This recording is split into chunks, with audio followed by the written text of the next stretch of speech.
Hello students, this is the lecture series of subject Object-Oriented Programming. This video covers the topic Inheritance, Derived Class, Making Members Inherited. Myself, A. Nilima, Assistant Professor, Department of CSC, SRKR Engineering College, Bhimavaram. The objective of this lecture are to study the concept of inheritance, to learn about the derived class, to understand the concept of making members inheritable. So inheritance is one of the feature of object-oriented programming system. Inheritance is the process where the object of one class can acquire the properties of another class. Here we will be having the two classes, one is the child class and another one is a parent class. So child class is nothing but a class that inherits another class is known as child class. It is also known as derived class or subclass. Coming to the parent class, so the class that is being inherited by other class is known as parent class. So it is also known as superclass or a base class.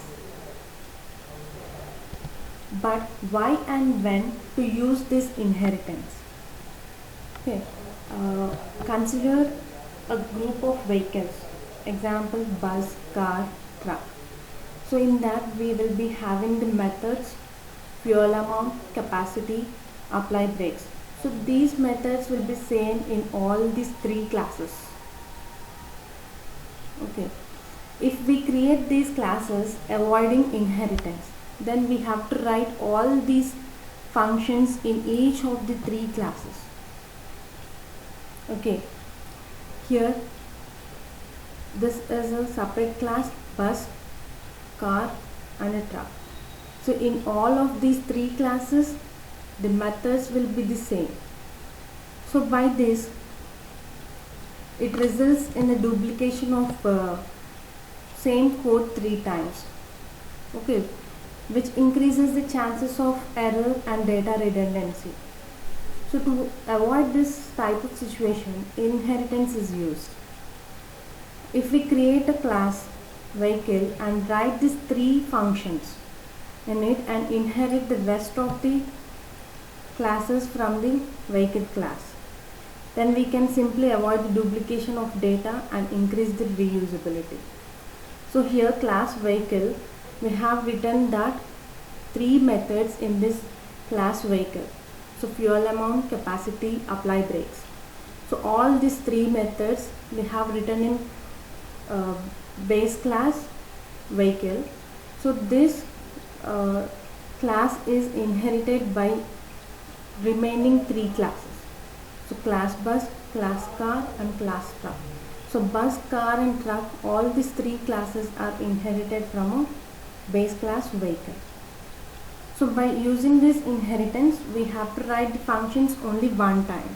So instead of writing the 3 times, as we have inherited rest of the 3 classes from the base class vehicle. So coming to the advantages of inheritance, the main advantage of inheritance are code reusability and readability. When a child class inherits the properties and functionalities of parent class, we need not to write the same code again in child class. So this makes it easier to reuse the code, makes us to write the less code and code becomes much more readable. So if we develop any application using this concept, then that application has the following advantages. So application development time will be less and application takes less memory. And application execution time will be less, and redundancy. So redundancy is nothing but a repetition of a code is reduced and minimized so that we get consistent results and less storage cost. And next is the derived classes, okay, which is nothing but a child class. Okay, so a derived class is defined as a class derived from the base class. And next, this is the syntax for the derived class. Okay, while defining a subclass like this, the superclass must be already defined or at least declared before the subclass declaration. So this is nothing but a subclass, right?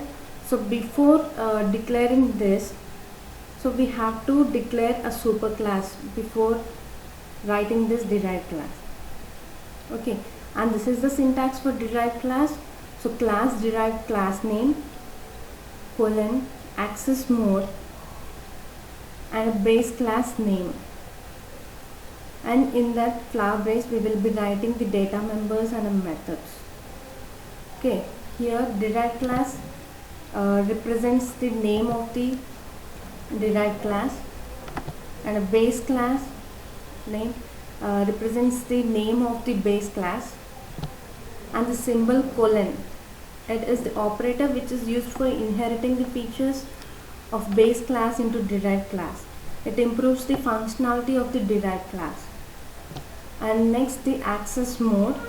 Okay, it is used to specify the mode in which the properties of superclass will be inherited into subclass. And we have the three modes: public, private or protected. And this is the example for derived class. Okay, here class vehicle is a base class or a parent class. Okay, here we are declaring members of base class. Okay, members or methods.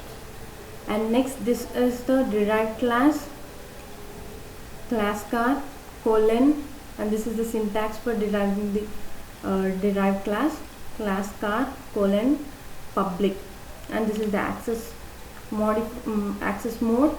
We are declaring it as public, and this is the vehicle base class, and here we are writing the members of the derived class, and this is the example for derived class. And next concept is making members inheritable. Okay, we have three types of making members inheritable. One is making public members inheritable, making private members inheritable, making protected members inheritable. Coming to the making public members inheritable, when the base class is publicly inherited,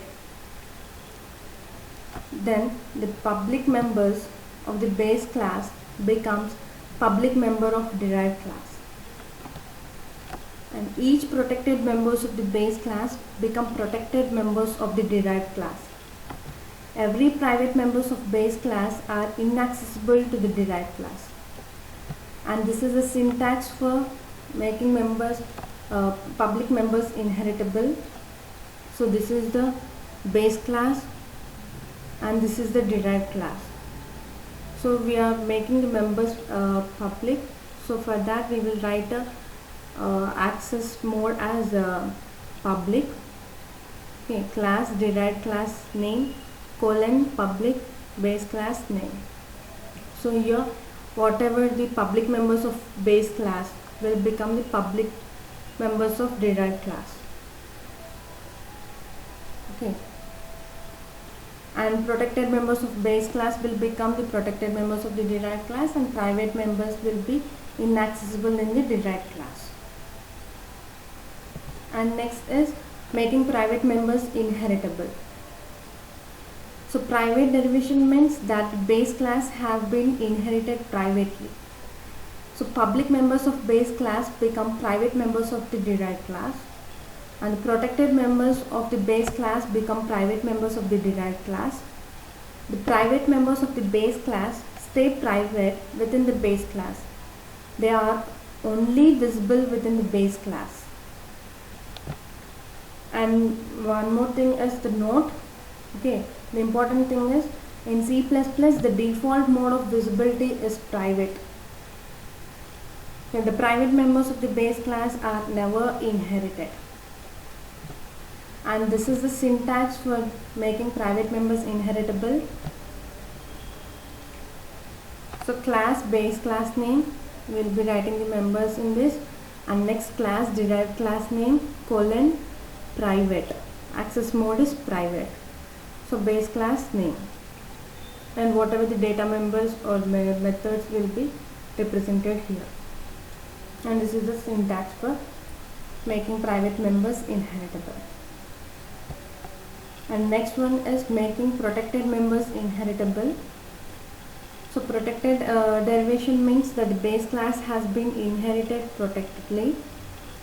So protected members of the base class becomes protected members of the derived class. And next, public members of the base class becomes protected members of the derived class. And private members of the base class remain private. These are visible only in the base class. And this is the syntax for making protected members inheritable. So the access mode here is protected. So whatever the members declared as protected, so that members will be protected in the derived class. So whatever the public members of the base class becomes protected of derived class, and private members of base class remains private. And next, this is the visibility of inherited members, which has shown in tabular form or a simple form. Okay, what we have discussed just now. Okay, that is in a table form, and this is a simple form. So this is a base class and this is a derived class. So if it is a public, you inherit with the public mode, then public members will become public and protected members will be protected. So private will not be accessible in a derived class. So if it is a protected, okay, then public members and protected members will be protected members of a derived class, and private will not be accessible in the derived class. So these can only accessible only in base class only. So coming to the private, if it is inherited privately, then public, protected and private will become private of derived class. So these are not accessible by the derived class. Okay, so this is the tabular form and this is the simplest form. Okay, and we will see the example for this. Okay, so here the class A is a base class where I am declaring a int x as a public member, int y as a protected member and int z as a private member. Okay, this is a base class or a parent class. And here class B I am deriving as a derived class or a child class. Okay, I am using the access mode as a public. Okay, here A is nothing but a name of a base class. Okay, so here whatever we have declared public, protected and private in a base class, so that x will become as a public in this class B. Okay, and y is protected and z is not accessible from B. Okay, and next I am declaring a class C as a access mode as a protected, and next base class A. Okay, here x is protected and y is protected here, and x is not accessible from C. And next I am declaring another class B and I am specifying access mode as a private and base class name is A. Here private is default for classes. Okay, so x is private here and y is also private. Okay, x is not accessible from B. So this is an example, okay, for visibility of inherited members, and these are the topics we have discussed. Let's have a quick recap on these topics. Okay, coming to the inheritance. So inheritance is a process where the object of one class can acquire the properties of another class. And child class is nothing but a class that inherits another class is known as a child class.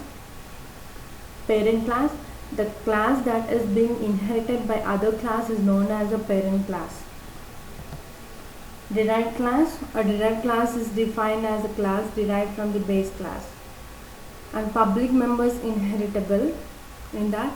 So public members will be public members of base class will be a public, and protected members of base class will be protected, and private members of base class will be inaccessible of derived class.